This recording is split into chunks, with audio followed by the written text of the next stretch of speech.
As business owners, how do we know we're working on the right thing? And more importantly, how do we know our employees are working on the right things that will actually produce the results that we're looking for? Today, we have an expert to help us discover how to actually make every minute of every hour of every day count for both us and our employees and drive us towards our true objective. And I'm very grateful at the WealthAbility Show here today to have Josh Seiden, who is an expert in the area of OKR. If you don't know what OKR is, you are going to know soon. Josh wrote the book, Who Does What by How Much? Who Does What by How Much? And this is a bit of a tongue twister, but it's so important to understand. I mean, it really kind of brings it out. Who does what and by how much? So how productive are we and how productive are we throughout the day? So Josh, welcome to the WealthAbility Show. Thank you so much for having me. It's great to be here. So Josh, if you could just give us a little of your background and how you came to be the expert on OKR. Yeah, I've spent most of my career working with technology teams, first in Silicon Valley and then really broadly across the world. And one of the things I came to understand is that, it's hard to make great products. Um, and it's hard because building great technology is hard. But the other thing that's hard for tech teams is it's hard to make products that actually work for people. So sometimes they get lost in the technical challenges of building stuff. And then when they put it out in the world, they discover they've built a thing that nobody wants. And it turns out that that lesson applies whether you're in the technology world or whether you work very far from technology. How do we know that the stuff that we're working hard on and that's hard to do, how do we know that that stuff is really creating value for our businesses and our customers? And that's sort of what led me to OKRs, which is kind of a system for helping us deal with those questions. All right, so let's go right to it. What does OKR stand for? It's OKR. That's right. So OKR stands for objectives and key results. And so the idea here is that as a leader, we might want to ask our people to achieve an objective, right? Here's our goal. And so that objective is a statement of a strategically important goal for us. Okay. And then the next part is that key result, KR. And the key result helps us measure our progress and tells us whether we are making progress towards our goal, whether we're achieving our goal, and it should tell us when we've hit our goal. So let me ask you a question. So when you talk about objectives, okay, are Mhm. you talking about like a specific end result, or are you talking about a big picture objective? It's a big picture objective. So it's something like the Cleveland Clinic, which is one of the leading healthcare providers in the U.S. They run their business with OKRs, and so one of their objectives is the best place to receive care. Right? Best place to receive care. So that's a high level. It's almost a mission, right? But it's an Right. objective. It's a vision. Okay, that's great. What in the world does that mean? What does it mean to be the best place to receive care? Well, they measure it, right? They measure it through their success rate with patients. They measure it through the safety that patients experience. They measure it through the outcomes, the health outcomes of their patients, and those are expressed as the key results.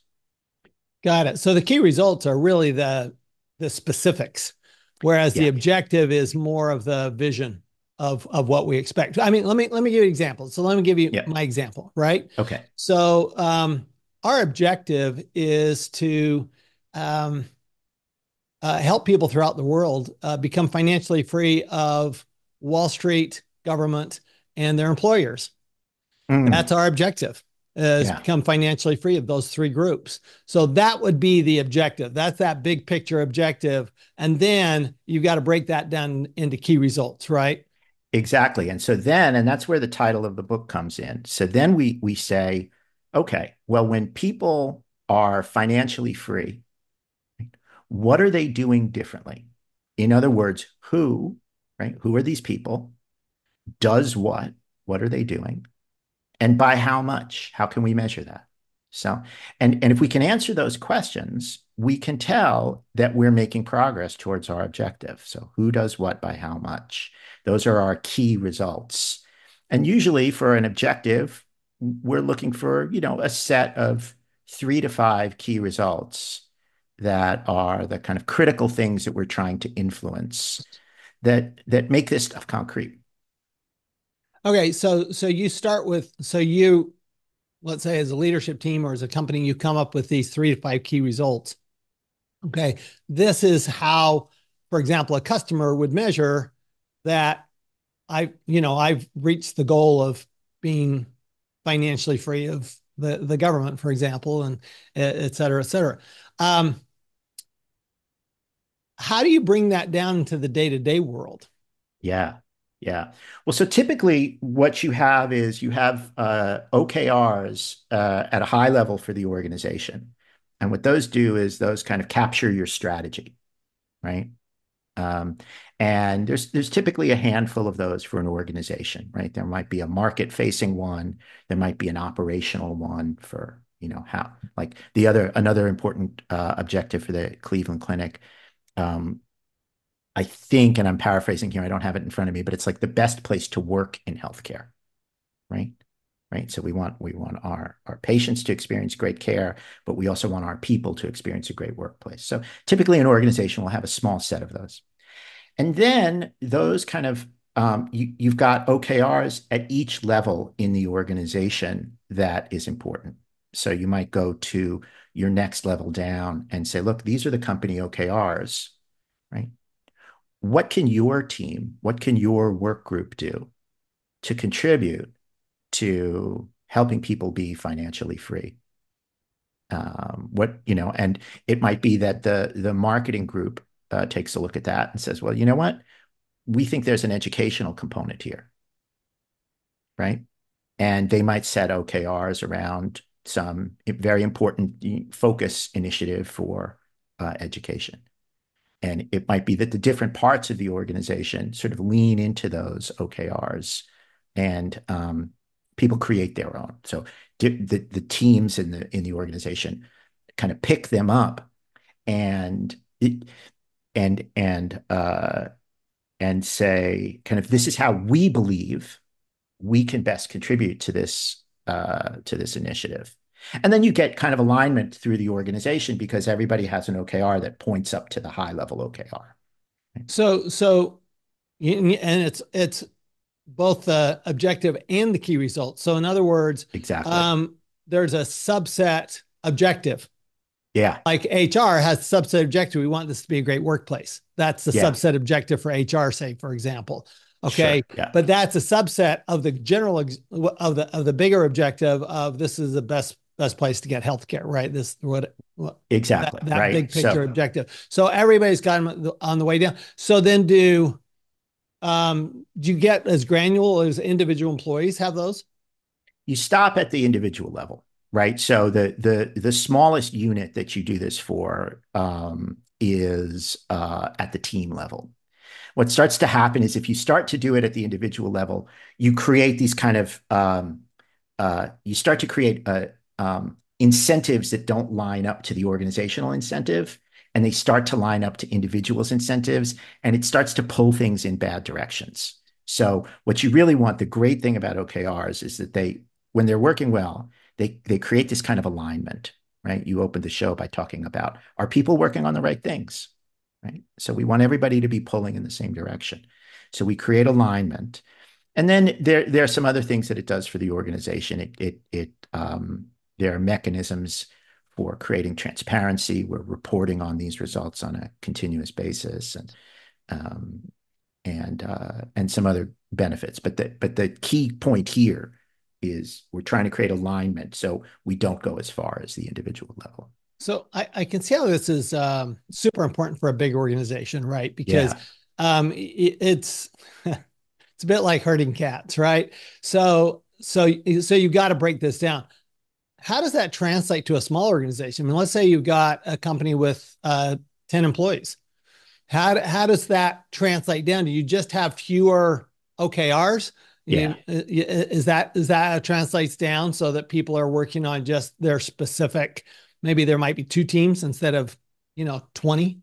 Exactly. Exactly. The point is, I think one of the one of the positives that you get here, right, is that a lot of the times when we set our goals, right, we set our goals in sort of these sort of big, vague things like the best place to receive healthcare. Okay, what do I do with that, right? Right. Or we set our goals. You often see organizations set their goals in revenue, right? So we're going to grow our business by X% this year, and we're going to hit this number. Everybody go hit this number. Well, what do I do as an individual contributor on that team? How do I take a revenue target and work on that, right? Now, as a salesperson, that might be relatively clear. But what if I'm in another function in the company, right? Well, the value here is that we look at that question and say, okay, well, when we're doing X in revenue, who does what by how much? What are our customers doing differently, right? Who's our customer? What are they doing differently, and by how much? Maybe we're a retail business, and our focus is on increasing foot traffic to the store, right? Okay, that's a key result, right? Um, Maybe we've got an online business, and the focus is on referrals, right? People are going to tell a friend, repeat, or they're going to be repeat customers. First time shoppers will make a second purchase within the next 6 months, right? Who does what by how much? And so it gives us something really tangible to work on. We can start to tell a story about what our customers are doing, and it starts to break that kind of important target, right? It's not wrong to set revenue targets. It's just those are hard to work with. What do we do to operationalize them, right? And so this gives us a way of telling a story about the people in our company and the people in our customers population. And we tell those stories and we say, what are they doing that creates value for them? What are they doing that creates value for us? And how do we get them to do more of those things? So this discussion reminds me a little of PERT. I'm sure you're familiar with PERT, which is what they used to get a man on the moon, right? Where they said, okay, we have somebody stepping on the moon. What happened right immediately before that? What happened immediately before that? What happened immediately before that? Right. And they actually backed into it. That's actually how they bit off. That's how they ate the elephant of getting somebody to the moon. Right. Yeah, One little piece at a time. And so they were looking at those objectives. This sounds similar, but maybe in a yeah. forward looking as opposed to a backward looking. Yeah, I mean, I think you can tell those stories in either direction, right? You can say, okay, we've got a customer who walks into our store, right? What do they do just before they purchase, right? We want them to buy a thing. What do the customers do just before they purchase? Okay, and what do they do before that? And what do they do before that? So you can tell that story backwards, or you can tell that story forwards. And then when you have that story laid out, you can say, which of those things do we think, because we're not sure, right?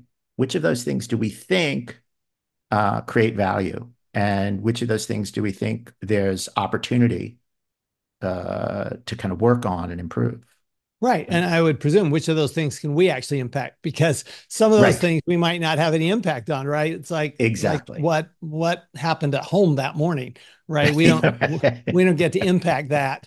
But Right. we do get to impact what happens once they walk into the store, or we might even be able to, what got them to walk in the store in the first place. Right, right, exactly, exactly. So that's exactly the point, right? We're looking at what do we have control over, or what do we have influence over that we can do and we find those things through like telling these stories. So how do you let's delve into that a little bit. How do you actually get to creating that OKR system? Mm. Um, so there's a couple of things about OKRs that we talk about in the book, and so we say, OKRs are a goal setting system, right? Right. They're a way of Right. expressing your goals, and we can talk about how we write them, right? And then OKRs are sort of a process. I mean, there's a thing called the OKR cycle, which is a rhythm of meetings that we use to talk about our progress and hold each other accountable. And then the last thing is that OKRs are a culture, right? And so we have, um, a certain kind of culture that supports working in this way towards a goal, right? And so um, you asked me about how do we set up the system. It starts with writing. It starts with that first question of how do we write down our goals. And so the first thing that we do is we say, look, what's our big strategy? What's our strategic challenge this year, right? What are we trying? What's our most important goal, and what are the most important obstacles? And so we might say something like, well, we're strong in we've got a good local business in New York City. I'm based in New York, right? And we really think there's potential to grow this beyond New York. So what do we need to do in order to our strategy is to grow this to neighboring Northeast states, right? As a kind of a first step to becoming a national brand. Okay, so this year we're going to grow to neighboring Northeast states. What are the big obstacles to doing that? Right. And so we would ask those questions. What's our strategic goal? What are the big obstacles? And then we would set our first OKR around kind of addressing what we believe are those obstacles. Right? Got it. And so that's really just a conversation with leadership and with the team to develop that point of view. Right. And it can be quite rigorous or it can be relatively informal, depending on the size of the business and how big a bet you want to make, you know.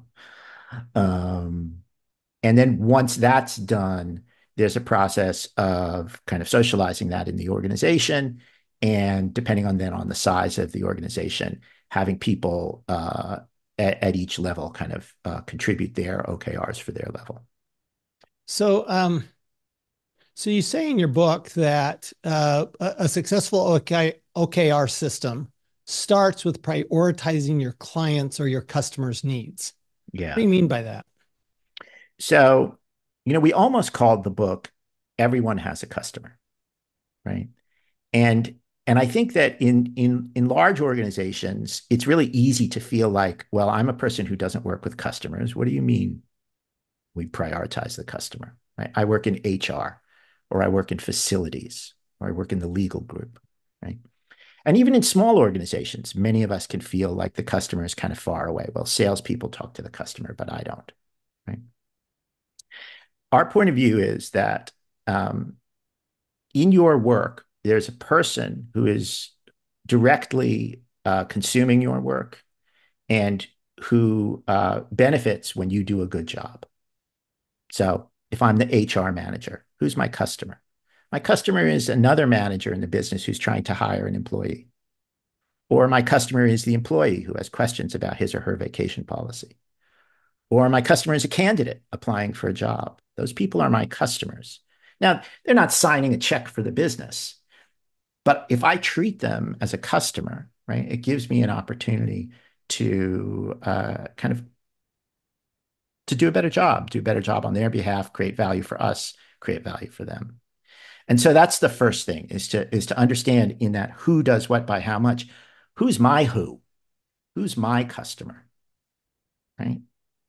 And and then how do I make that person successful? And by doing so, make the business successful, right? And so that's where the focus of that storytelling starts, right? Is by understanding who our customers are, and then really trying to become the world's foremost expert on your personal customer. So I've noticed that several times you've referenced storytelling. Yeah. Uh, Tell us about that. Well, I guess that may just be sort of the way I approach the world is that I like to tell stories and I'm a writer, so I'm a storyteller. But I really think that in those when we tell stories, right? Uh, so much interesting stuff comes out, right? One of the kind of I spent a lot of my time in the early part of my career doing customer research, user research, market research, helping companies understand who their customers were. And one of the best questions you can ask a customer is you can ask them to tell you a story. Say, tell me about the last time you shopped at our store, right? That's a really different question than what do you think of our store? You ask somebody, what do you think of our store? They're gonna they're not going to tell you they're going to say, "Oh, Josh, I love your store." What are they going to say, right? Maybe everyone in 10 will tell you something like, "Oh, well, here's what I don't like about your store."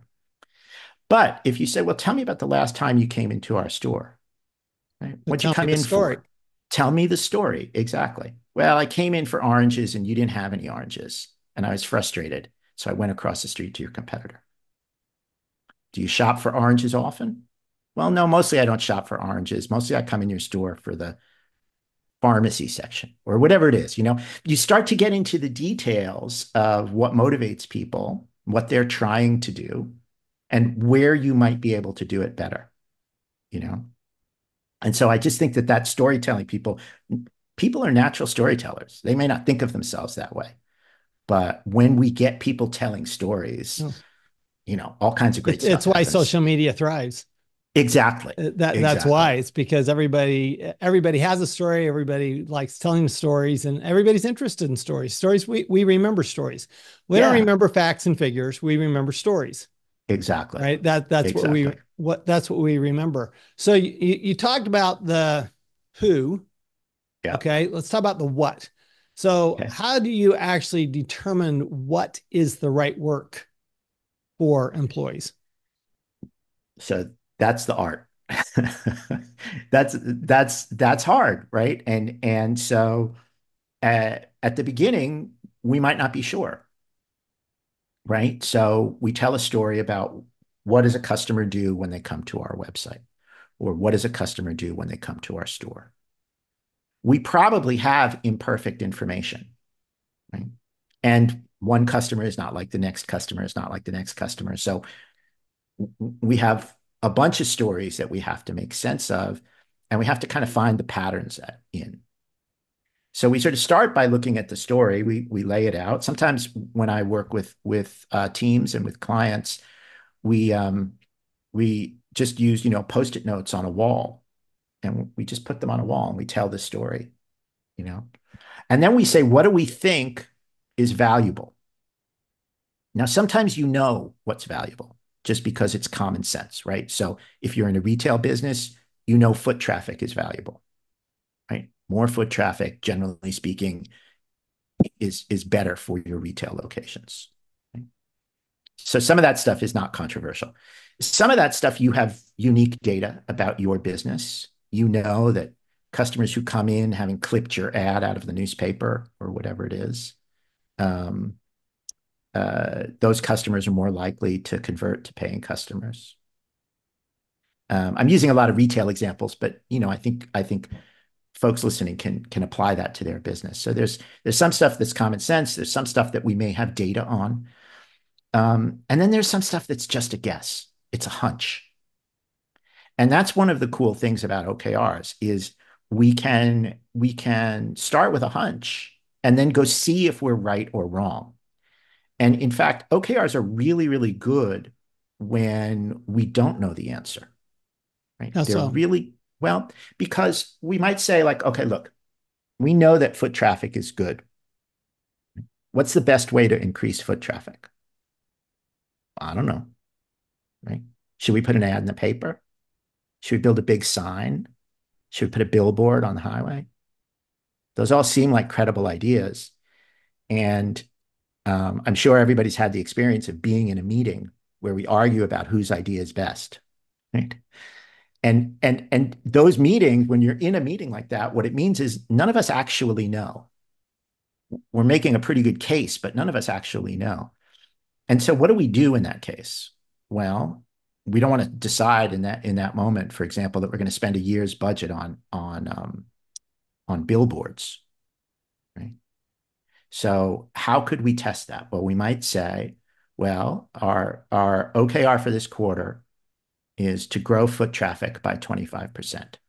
Let's try some small experiments and see which one of those tactics actually moves our key result. Okay. Well, we're going to try, we'll spend a month doing billboard advertising on a small section of road, right? And we'll spend a month doing local media ads. We'll spend a month doing whatever the other tactic is, right? And we'll see like which one is actually generating results. And then in the next quarter, we might say, well, okay, look, it's really clear that one of these tactics has been successful for us. Now we can kind of focus in on that, right? So one of the things that OKRs, you might notice, OKRs say, here's our goal, here's how we measure it. They don't tell us what the solution is. And so that's a really key element of OKRs because it sort of asks our people to use their creativity to solve the problem, right? OKRs they're really kind of almost a question and not an answer. They're really looking for, here's the result I want. I'm not telling you how to get it. Exactly. Exactly. Which I think I actually think that's a very important part for employees. First of all, I think most employees would like that. Because they get to use their creativity. And second of all, you're actually encouraging creativity. And I find that a lot of times there are systems like school systems, like even some family systems that actually, and certainly a lot of employment systems that actually discourage creativity. Well, you must do it this way. I mean, you think about the term process and procedure. Process and procedure is let's do it the same way every time.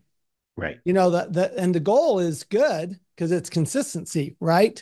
That's the goal, is to get some consistency. That's what a machine is all about. A machine is doing the same thing over and over and over again.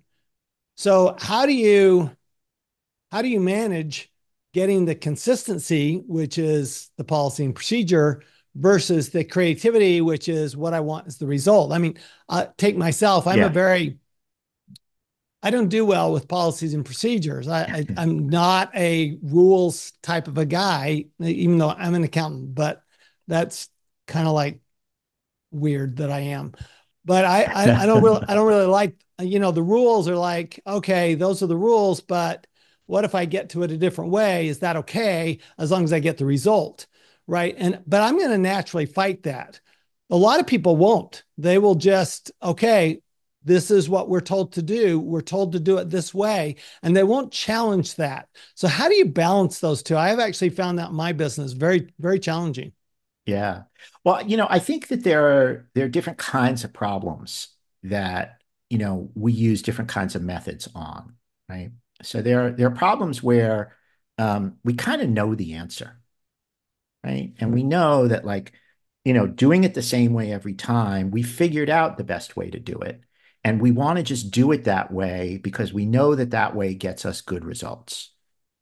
So I don't know if you've ever been in a small plane where you can sit next to the pilot, Oh yeah. but pilots have a checklist that they work from, right? These are highly trained, very skilled people, but they have a checklist in the cockpit. And before they take off, they go down their checklist and they make sure that they're following, we'll call it policy and procedure, but this is important. And we know that the right answer is in this checklist. You got to do it every time because your life is on the line.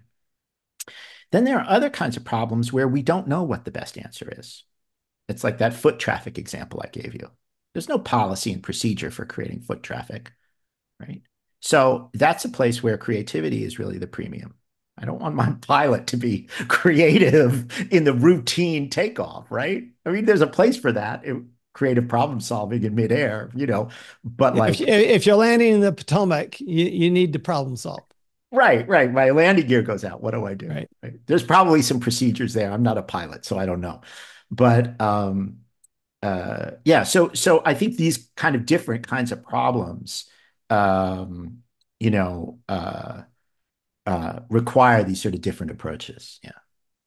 And so OKRs, just to kind of take that back to OKRs, we don't use OKRs for everything, right? So you don't describe all of the work that you need to do in your business with an OKR. Typically we tell teams you should have one OKR. It's for your most important priority. Go ahead and measure the rest of your business. That's important, but that's the business as usual stuff. That's the stuff you are need to keep the lights on, right? But our focus is usually a hard problem that we don't know how to solve, Got it. right?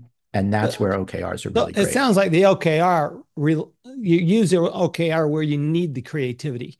And Yeah. then where you don't need the creativity, that's where you use your policies and procedures. Yeah. I think that's a great summary. Yeah, exactly. Okay, cool. All right. So if a business owner wanted to undertake going through setting up the whole OKR system, what are maybe the first two or three steps you would suggest they take? Yeah. Well, we um we actually lay this out step by step in the book. But the sort of the first question I think for entrepreneur is to say, why do I want to do this? What improvement am I hoping to see in my business? Am I trying to create clarity? Am I trying to create alignment? Right. And then because I think people are resistant to new ways of working. And so it's often the case that if you go to the people in your business and say, guess what, folks, we're doing OKRs this year. I think there's a tendency where there's the possibility that people will go, oh no, here comes another management fad, right? Last year was X and this year it's OKRs, right? And so part of it is why. What are we trying to do? What are we trying to get better at, right? And being able to tell that story, I think, is an important first step.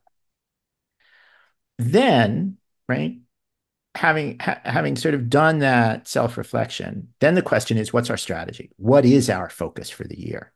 If we achieve only one big goal this year, what's it going to be? Right?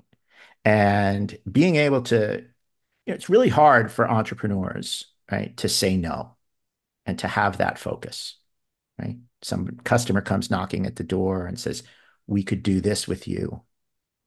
How do you know to say yes or no to that customer when opportunity comes knocking? And so having that strategy and clarity about what's our big focus for the year, right? Um, and then we sit down and we say, okay, what's the obstacle to achieving that? And that's when we start to we turn our obstacle into a positive state, right? So we want to expand to our neighboring states. Well, nobody's heard of our brand. That's our biggest obstacle. Nobody's heard of us. Nobody cares about us. Nobody knows that Josh's Burger Shop makes the greatest cheeseburger in New York, right? So our big obstacle is brand awareness, right? Our focus might be telling our brand story more broadly, something like that, right? And then as an organization, we lean into that and we get that story told, right? And that gets then we express that as our objective, and then we say, well, okay, if we're doing that well, how do we know? Right? Who does what by how much? Well, it might be editors of food magazines are, doing feature stories of us. Influencers are coming from other states to visit our restaurant. Right? So that's kind of the process. Why are we doing it? What's our strategy? What's our obstacle? What does success look like when we've cleared that obstacle? I love it. I love it. And I love the subtitle to the book, Practical Guide to Customer-Centric OKRs. We have a we have a saying on our team that it's clients first. Yeah. We're client driven, so it's clients first. And I've noticed people talking about that more. Uh, so my final question is why the customer centric approach? Because That is actually, I find, a kind of a turn in the world right now, is that I'm starting to see it in multiple industries, multiple professions, where people are starting to talk less about what's good for the business and more about what's good for the customer, and being customer centric or client centric. Why is that? And what's made that turn? Why that feels it's really a philosophical shift from what I've been seeing. You know, um, I think it's really easy when we work inside organizations to take a sort of an inside out point of view, right? This is what we think. And now we're going to tell the market, here's what we think. One of my first jobs, I worked in Silicon Valley.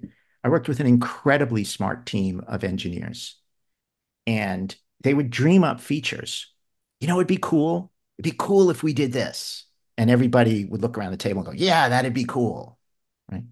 And so we would build these things and put them in the market, and people wouldn't understand them.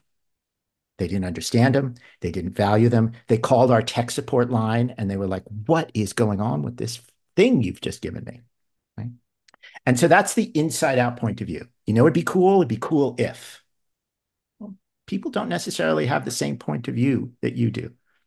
And so our work is to take those good ideas, and we have lots of good ideas in the organization, and to find the intersection of, it's not just what we think is cool, it's what our clients think is cool. It's what our clients think is valuable. It's what our customers think is valuable.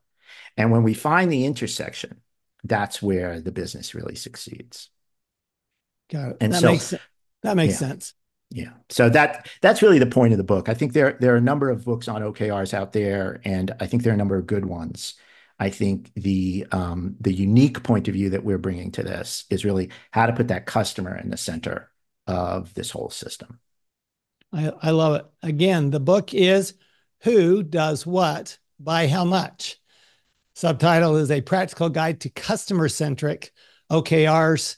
Um, Website is okr-book.com. Is that right? That's right. That's right. Good job on getting that URL. That's since there are other OKR books. That's great. okr-book.com. And any place else we could go to get more about your work, Josh? Yeah, sure. There are links on that site to my personal site, which is my name, joshseiden.com. And with my partner, we run a business called Sense and Respond Learning, which you can find at senseandrespond.co. And we offer training and consulting in OKRs and other related services. Awesome. Thank you very much. Josh Seiden, Working Right, Who Does What by How Much. Highly recommend you get this book if you're a business owner.